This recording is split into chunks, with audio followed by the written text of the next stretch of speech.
What is intersectional feminism? Oh, I can actually answer this one. This is like, I didn't even see this one on the board, but God, this is just made for me. So intersectional feminism. So feminism in itself is basically it really should be relabeled as humanism, because it is the ideology that all people deserve equal rights, and that women specifically have been disenfranchised from having equal rights as men. So this also brings other genders under that umbrella. Everyone who's not cisgendered has had a disenfranchisement against them of not having the same rights as someone who is cisgendered, especially cisgendered males. So how does it differ from human rights? Oh my God, let me finish my motherfucking statement. Sure. Jesus Christ. So where you get the intersectionality is when it comes to feminism, you can be non-cisgendered, you can be Black, or you can be multiple different types of minorities, and those different types of minorities intersect. So for me, I am Black, I am queer, and I am a woman. So that's three different minoritized There's that word again. Identities. Thank I like you. it. Identities. Three different minoritized identities. And so those three identities intersect with my feminism. So if I am engaging in... With my feminism, they're different from your feminism. So your feminism is one thing, those identities are another thing, and they're intersecting. No, not really. Like, yes and no. So what it is I have those three identities as my person. And when I'm engaging with feminism and the ideology of feminism, I will only... Which is what? Let me fucking finish. So there are different ways that feminism presents itself. And when I'm engaging, especially online, with people who consider themselves feminist, if they do not recognize that being a Black woman has disadvantages from just being like different disadvantages than just being a woman, then I recognize that they are not intersectional, and therefore I stop engaging because they are not engaging in good faith. If they don't recognize that being queer has different disadvantages than just being a woman, again, they're not engaging in good faith. And it actually is considered white feminism, because white feminism is usually anti-queer, anti-POC, specifically anti-Black, and absolutely anti-trans.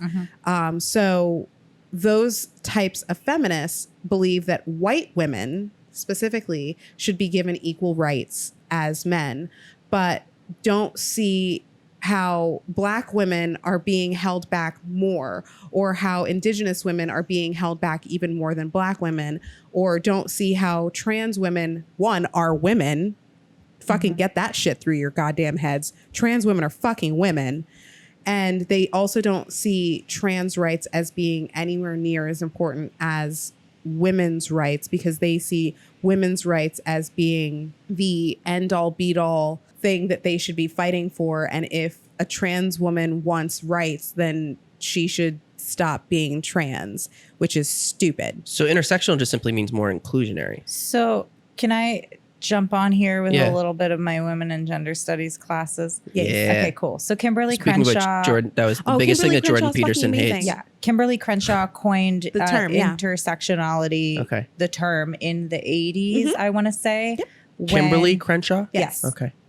When I don't remember the cases that were being brought to court, but the discrimination against Black men and against women, white women, were being addressed in court. And Kimberly brought forward the fact that Black women weren't being taken into account with these court proceedings, because they were being included, quote unquote, included under the white women bringing. Were the court proceedings actually specifying white women, or were they just using women as an umbrella term and thinking that they were including women who were not white? Probably the second one. Okay.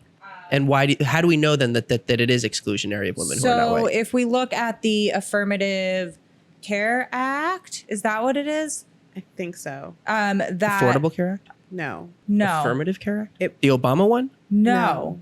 I don't remember them. But because I'm really bad with the names and the history and stuff. Yeah. But the amendment that made it so that there are like equal hiring rights. John is Googling. it. Thank you. We'll see.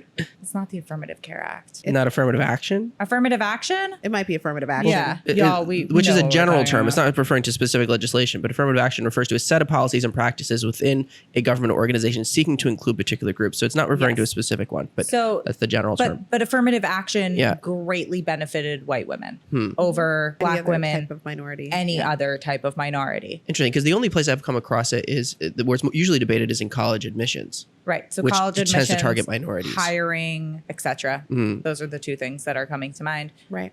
But black women were not and are not being included in the anti-discrimination policies, and also aren't being included under the anti-discrimination stuff that black men are bringing to the courts, because they are fighting sexism and racism, right? Misogynoir. Yes. Massage noir. Have you not heard this term before, John? No. So misogynoir is misogyny against black women specifically. Huh. So it's a term where you are not just anti-woman, you are anti-black women. Hmm. And you treat black women distinctly different than you treat white women. Hmm.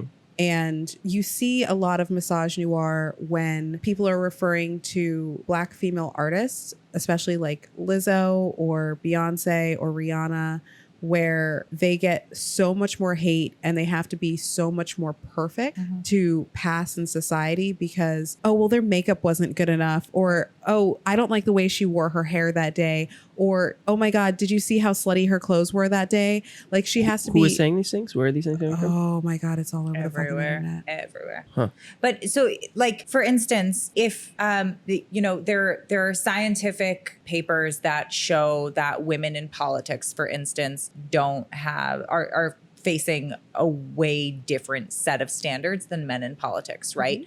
But black women face a much different standard than white women, for instance. Like, Who's enforcing these standards? Nobody individually. It's White systemic. supremacy. It's systemic. It's everyone and no one at the same time. The way the laws are written and also the way the laws are enforced based on how they're written. Do you have any examples of that? Oh, there's such a wide array of examples that it's actually really hard to narrow it down to one specific thing. Like, okay, so perfect throwback. Call back to our hair episode, because hair discrimination disproportionately affects black women specifically. And that is a form of misogynoir. But it's not that it's explicitly written in any one of our laws that employers are allowed to discriminate against black women for their hair, or that it even specifies black women specifically, but the target is almost always black women. Now, occasionally it does affect black men. Occasionally it does affect non-black POC. Occasionally it does affect other people, but it's highly targeted towards black women specifically. So our hairstyles are seen as ghetto or urbanized or unprofessional, even though they're the exact same hairstyles that Becky is trying to wear to the office and getting praised for. So that is a form of misogynoir that is Becky, huh? Becky. Goddamn Becky. Becky with the good hair. John, you were talking about approaching conversations from a lens of keeping in mind that we all have different life experiences, and those different life experiences inform our lens of the world and our continued experience of the world. And that is what intersectional feminism Is striving to do. Yes. Addressing that we each come into experiences with a different set of background experiences, right? And we each have different facets of what make us who we are that individually act as building blocks to composite the whole, but that each individual person has a different set of blocks that they're composed of. Right. And so it's important to recognize the diversity. The diversity, the privileges, and the disadvantages that we each come to something from, right? Like, I'm a dual citizen, I'm able-bodied, I'm neurotypical, I'm white, I am also queer and a Right. native English speaker. Like there are so many different things that make up who I am that Your inform experience. my experience. Right. That, yeah. Is it fair to say that that's directly pushback against the fact that feminism on its own is not addressing those things? White feminism on its own. But is what, not- when I mean the word feminism, like if you're just using the word, like why do we need to see intersectional? Why can't feminism include those in other words? And I think that when we add another word to it, it's explicitly saying that feminism, the word on its own, is not doing a good enough job at including those things, and therefore we need a second word to point out that those things are important. Well, I think the reason that intersectional feminism became a thing was because feminism, when it was first started as an ideology and as a movement, was founded by white women, and it was on the onset white feminism, and it very much ignored the needs and considerations of the Black women and the trans women and the non-binary humans that should have been included in that umbrella, because of the need for white women to kind of put themselves higher up in the hierarchy.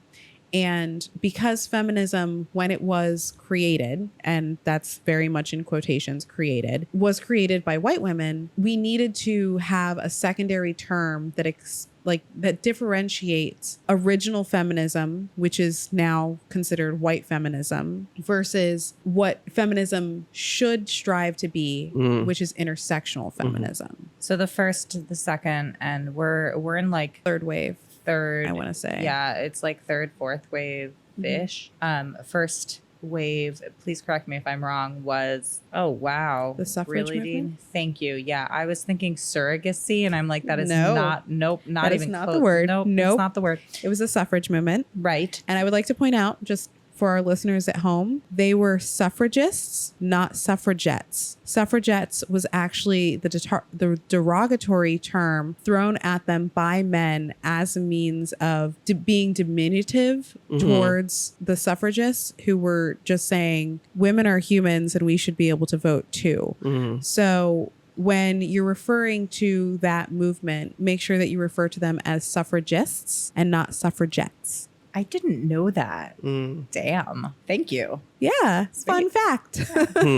And for anybody who's not necessarily following along, because that is a complicated word, it literally just means the right to vote. Right. It's someone who was advocating for women to have the right to vote. But it doesn't just mean women's right to vote. Right, In but- this case, they were advocating for women. In this case, they were advocating for women. And so because they were advocating for women to have the right to vote, men were like, oh, Right. look at these little Right. suffragettes. Right. Look at these little, Make them cute. these little girls. Right. They're so cute. And so it was a diminutive term, Right. and suffragists actually really fucking hated Interesting. being referred to as suffragettes. I had no idea. Now you know. Amazing.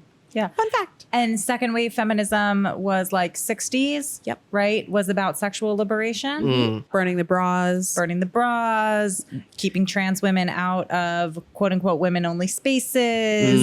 And now third wave feminism, which hopefully can move towards intersectionalism. Yeah, That's so because current. third wave for feminism kind of started in the 80s, where you had intersectionality being introduced. But I think that I would say we're at like 3.5, Yeah. closer to 4, It's like- because we recognize the difference between intersectionality and white feminism. And we also, like, as intersectional feminists, recognize that it's not just about white women, or it's not just about white and Black women, that it's also about our trans brothers and sisters, that it's also about our indigenous brothers and sisters, that it's about every human should be equal on this planet. And really, at this point, our 3.5 to 4 should really be renamed as humanism and not feminism. Because it's really just believing, do all humans have equal rights? Yes, all humans are humans and therefore should have equal human rights. Excellent. Welcome. That is the ideology that we are behind. Thanks for checking out this clip from our show. To watch more clips or full episodes, click on our profile below. If you want to stay up to date on all of our new episodes and videos, click subscribe. And if you have any ideas for future guests or topics that you would like to see us cover on the show, leave us a message in the comments or connect with us on any of our social media channels at Funtime Program. or on our website at funtimeprogram.com. We'll see you in the next one. Bye-bye.